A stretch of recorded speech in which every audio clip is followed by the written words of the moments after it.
পলাতক স্বৈরাচার শেখ হাসিনার সবচেয়ে বিশ্বস্ত সহচর সদ্য পদত্যাগী রাষ্ট্রপতি শাহাবুদ্দিন চুপ্পু আজ বঙ্গভবনের বিলাসী রাজপ্রাসাদ ছেড়ে উঠেছেন গুলশানের অভিজাত বাসভবন গ্রিনভিলায়।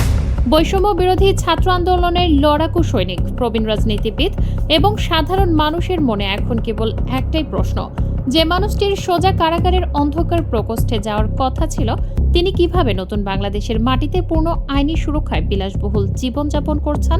ফ্যাসিবাদের এই অন্যতম মূল দোসরকে গ্রেফতার করতে যখন রাজপথ সোচ্চার, ঠিক তখনই সরকারের দায়িত্বশীলদের মুখে সংবিধানের দোহাই দিয়ে দায়মুক্তির কথা শুনে চমকে উঠেছে পুরো দেশ। যে চুপ্পুর বিরুদ্ধে দেশের ব্যাংকিং খাত ধ্বংস করা থেকে শুরু করে হাজার হাজার কোটি টাকা পাচারের সুস্পষ্ট তথ্য প্রমাণ রয়েছে, তাকে কোন অদৃশ্য ক্ষমতার বলে এমন নির্লজ্জ সুরক্ষা দেওয়া হচ্ছে।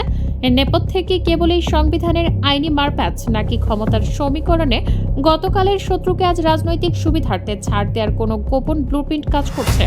সুপ্রিয় দর্শক, শাহাবুদ্দিন চুপ্পুর আমলনামা ঘাটলে এমন সব গা শিউরে ওঠা দুর্নীতির তথ্য বেরিয়ে আসে, যা শুনলে আপনিও চমকে যাবেন।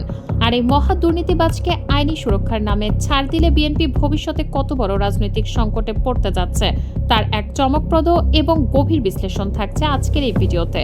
তাই পুরো বিষয়টি পরিষ্কারভাবে বুঝতে ভিডিওটি না টেনে একেবারে শেষ পর্যন্ত দেখার অনুরোধ রইল।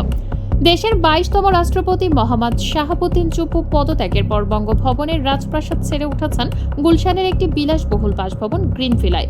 24-এর গণ অভ্যুত্থানের পর আপামর জনতা, বৈষম্য বিরোধী ছাত্র আন্দোলনের লড়াকু সৈনিক, জামায়াতে ইসলামী, এনসিপি সহ বিভিন্ন রাজনৈতিক দল যখন জোরালো দাবি তুলছে এই ফ্যাসিবাদী দোসরকে অবিলম্বে গ্রেফতার করতে হবে, ঠিক তখনই এক অবিশ্বাস্য দৃশ্যপট দেখল গোটা জাতি। স্বরাষ্ট্রমন্ত্রী সালাউদ্দিন আহমেদ প্রকাশ্যে জানিয়ে দিলেন, সংবিধান অনুযায়ী চুপ্পুর বিরুদ্ধে কোনো আইনি ব্যবস্থা নেওয়া বা তাকে গ্রেফতার করা সম্ভব নয়। এই একটিমাত্র বক্তব্য পুরো দেশের রাজনীতিতে রীতিমতো বোমা ফাটিয়ে দিয়েছে। সাধারণ মানুষের মনে একটাই প্রশ্ন ঘুরপাক খাচ্ছে, যে চুপ্পুর হাতে দেশের হাজার হাজার কোটি টাকা লুটের সুস্পষ্ট দাগ, তাকে কেন এমন নির্লজ্জভাবে দায়মুক্তি দিচ্ছে বিএনপি?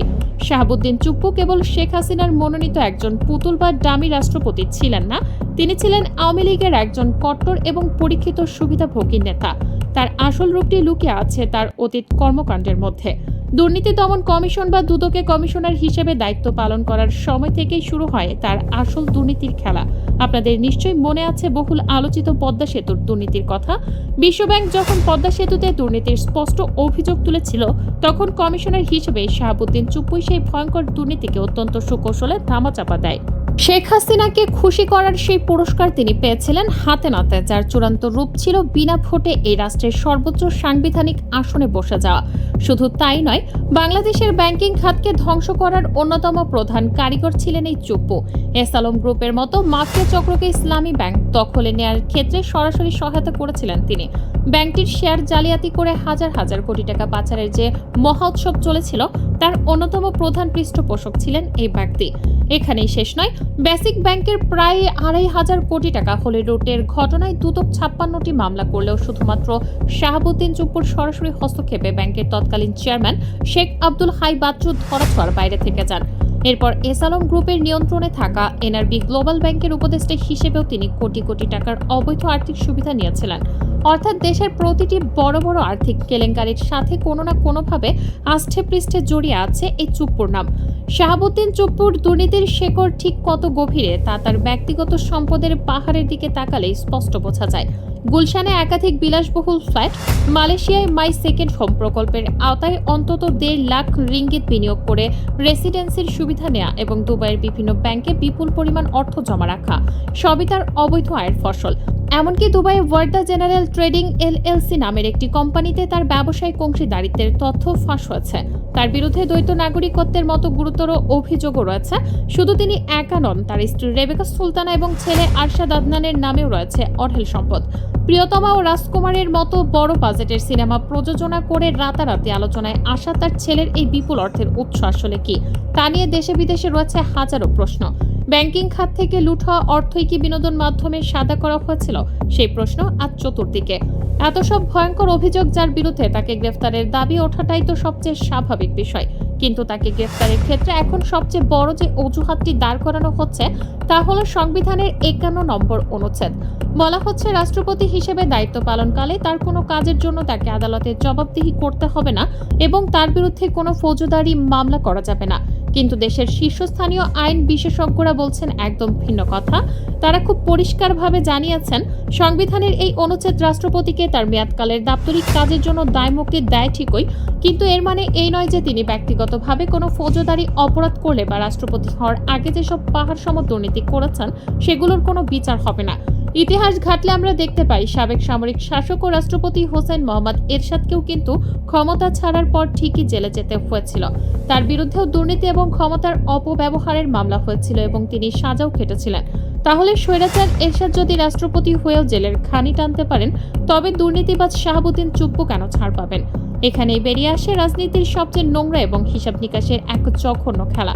এই পুরো রাজনৈতিক নাটকের সবচেয়ে বিস্ময়কর চরিত্র হয়ে দাঁড়িয়েছে বিএনপি।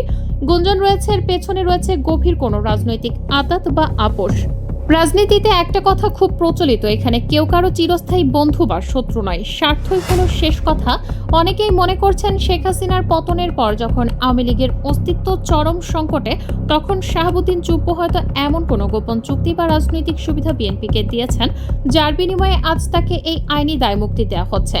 হতে পারে সেটা আগামী নির্বাচন কেন্দ্রিক কোনো বিশেষ সুবিধা কিংবা ক্ষমতার পালা বদলে নিজেদের অবস্থান পাকাপোক্ত করার কোনো নিখুঁত ছক। বিএনপি হয়তো ভাবছে চুপ্পুকে বেশি ঘাটলে এমন অনেক সত্য বা নথিপত্র বেরিয়ে আসতে পারে যা তাদের বর্তমান রাজনৈতিক সমীকরণকে বাধাগ্রস্ত করবে। তাই অতীত ভুলে দুর্নীতির পাহাড় প্রমাণ তথ্য এড়িয়ে গিয়ে আইনি মারপ্যাচের দোহাই দিয়ে তারা চুপ্পুকে নিরাপদে রাখার পথই হয়তো বেছে নিয়েছে।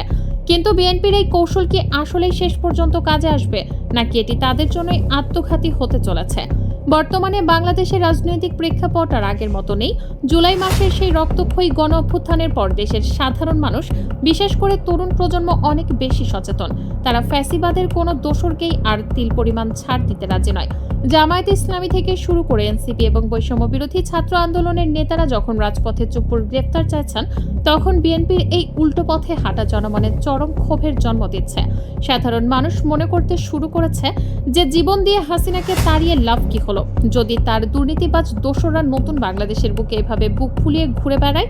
শাহাবুদ্দিন চুপ্পুর বিরুদ্ধে কোনো সাধারণ অভিযোগ নয়, তিনি দেশের ব্যাংকিং খাত গিলে খেয়েছেন, দেশের টাকা বিদেশে পাচার করেছেন, দুর্নীতিবাজদের আড়াল করেছেন এবং শেখ হাসিনার অবৈধ ক্ষমতাকে দীর্ঘায়িত করতে নিজের পদের সর্বোচ্চ অপব্যবহার করেছেন।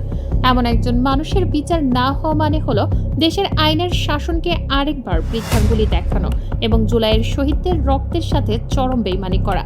এখন দেখার বিষয় ছাত্র জনতা এবং অন্যান্য রাজনৈতিক দলের তীব্র চাপের মুখে তারা এই রহস্যজনক অবস্থান থেকে সরে আসে কিনা, নাকি ক্ষমতার মোহে আটকে থেকে চুপ্পুকে সেই চিরচেনা দায়মুক্তির সংস্কৃতিতেই ভাসিয়ে রাখে। সুপ্রিয় দর্শক, রাজনৈতিক এই জটিল হিসাব নিকাশ এবং শাহাবুদ্দিন চুপ্পুর ভবিষ্যৎ পরিণতি নিয়ে আপনার কি মতামত? বিএনপি কি সত্যি চুপ্পুর সাথে কোনো গোপন আঁতাত করেছে? আপনার মূল্যবান মতামত অবশ্যই আমাদের কমেন্ট বক্সে জানাবেন। ভিডিওটি ভালো লাগলে শেয়ার করে অন্যদেরও জানার সুযোগ করে দিন। ভালো থাকবেন, সুস্থ থাকবেন, দেখা হবে পরবর্তী ভিডিওতে। আল্লাহ হাফেজ।